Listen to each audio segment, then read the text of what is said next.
cradling his body, which now visible on our screen.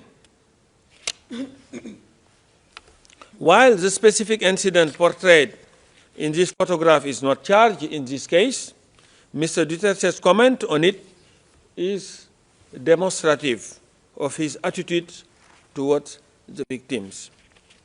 In reference to this photo, Mr. Duterte, this is what he said.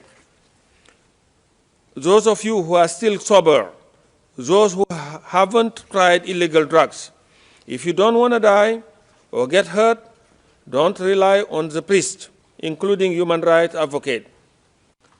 They won't be able to prevent death. So, don't do it. And then, there you are, sprawled on the ground, and you are portrayed in a broadsheet like Mother Mary cradling the dead cadaver of Jesus Christ. That's how they are creating dramas here. This is what he said. And this quote can be found at tab 128 of the prosecution list of material at ERN-PHL-OTP-50335, page 0008. And of course, the question of whether Mr. Duterte had knowledge and intent, of course, it goes without saying. Your Honors, Mr. Duterte intended and knew that the charged crime were occurring, or that they would occur in the ordinary course of events that he had set in place and put in motion. His intent and knowledge are shown by the multiple statements he made throughout his mayoral and presidential tenure, promising to reduce crimes by killing alleged criminals, promoting the common plan, and urging police and even members of the public to kill alleged criminals. As detailed in the prosecution pre-confirmation brief, and as Your Honor will hear in the course of my team's presentation, Mr. Duterte also made statements directly acknowledging allegation of extrajudicial killings by his subordinates and issued a written order showing he knew about the crimes they committed. Your Honors, the prosecution relies on significant and varied sources of evidence to demonstrate that substantial ground exists to believe that Mr. Duterte is criminally responsible for the crimes. This evidence includes multiple witness statements, including insider witnesses. It includes many speeches of Mr. Duterte himself, as well as the statement of his co-perpetrators. It also includes orders and other documents signed by himself. The prosecution further relies on official government documents, including material from the Philippine National Police. It relies on drug watch lists, on audio and video material, as well as on forensic and financial evidence. Your Honors, during the prosecution's subsequent presentation, my colleague will elaborate on some of these core evidence in more detail. Mr. Nichols will give a presentation on Mr. Duterte's background, followed by an overview of the evidence demonstrating his responsibility for the crime charged in count 1. This will be followed by the presentation of Mr. Jeremy behind me, who will speak about the evidence demonstrating Mr. Duterte's responsibility as President for the crime charged in count 2 entry. And Ms. Croft, on my left, will then elaborate on the contextual element of crime against humanity and the mode of liability through which Mr. Duterte is responsible for the crimes alleged in this case. And to conclude, Madam President, Your Honor, while this court cannot reunite victim with their loved one, it can help reveal the truth about what happened to them and bring a sense of justice to the victim. The charges before you today are serious, and the evidence submitted require their confirmation. And Mr. Duterte must be held to account, and this case should be confirmed for trial. I thank you very much. Merci beaucoup, Monsieur. Thank you very much, Mr. Deputy Prosecutor. Now we are slightly in advance on our schedule. I will now hand over to the legal representative of victims for her opening statements until 11, and then after that you shall continue. Please proceed, ma'am.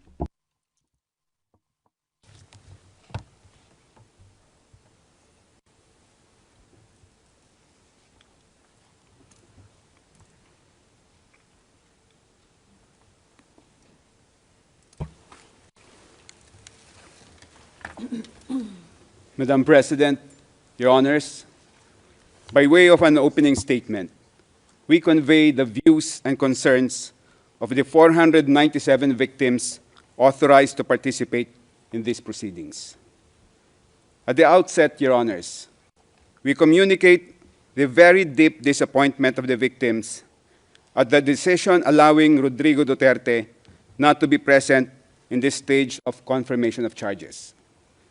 The sight of Mr. Duterte being read and being confronted with the grave and horrible charges against him would have constituted a vital component of justice for the victims.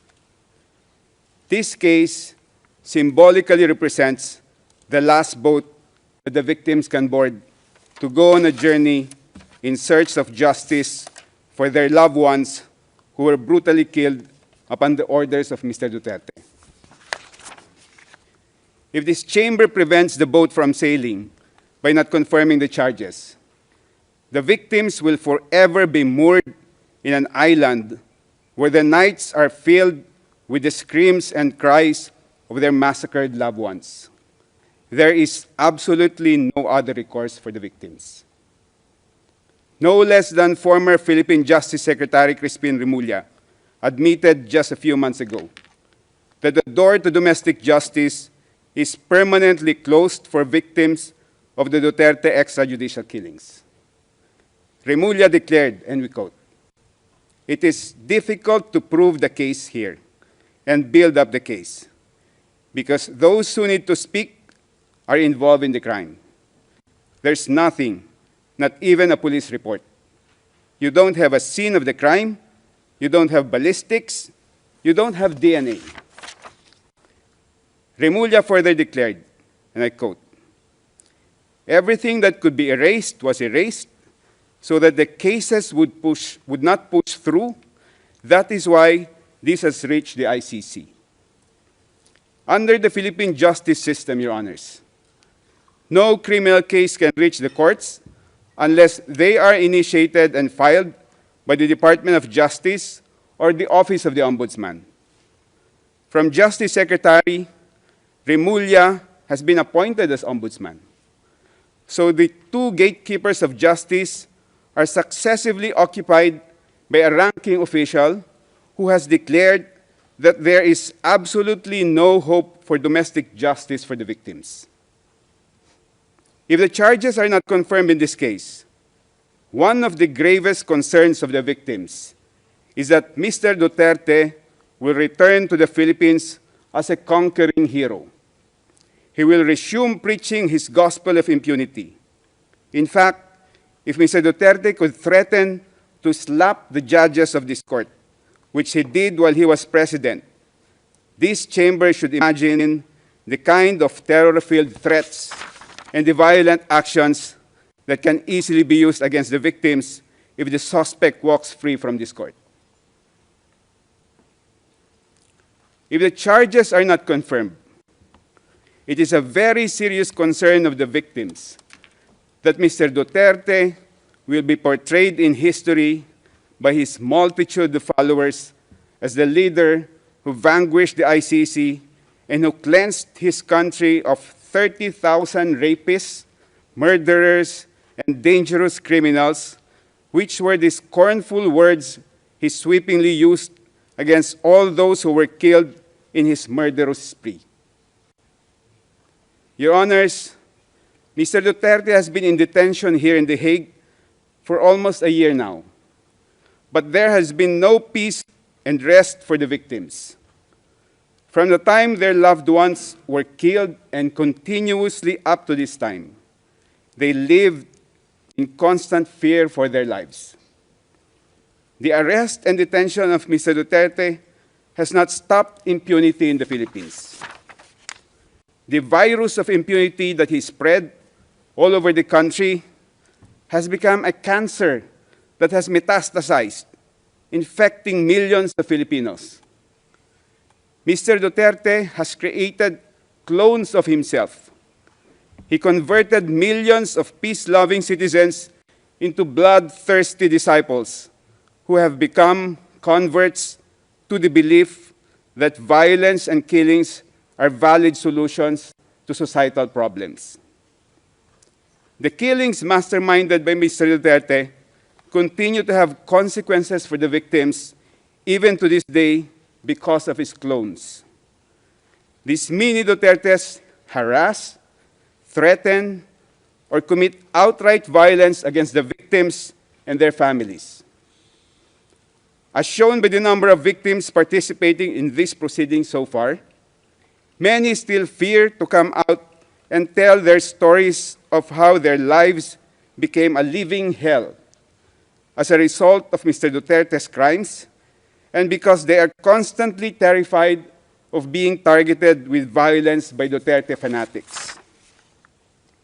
Many victims have been hesitant to participate in this ICC case because they live in communities that thrive with Duterte clones. They see the halls of power of their country teeming with Duterte disciples. They see and hear senators, congresspersons, mayors, governors, and powerful public figures who are mini Dutertes. The daughter of Mr. Duterte is the vice president, and she has just recently declared that she is running for president in 2028. One Duterte son is a congressman. Another is the Davao City mayor, and his grandchildren occupy positions of power.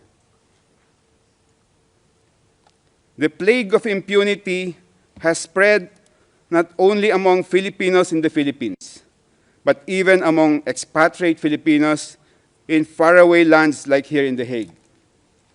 When we reported to the victims that we, their external legal representatives, feel like fugitives. Apologies, counsel, it's 11 o'clock.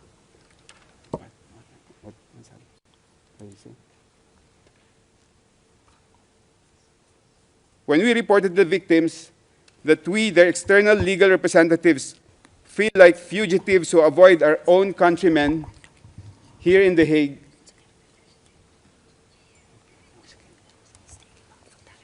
Merci beaucoup. Thank you very much, Council.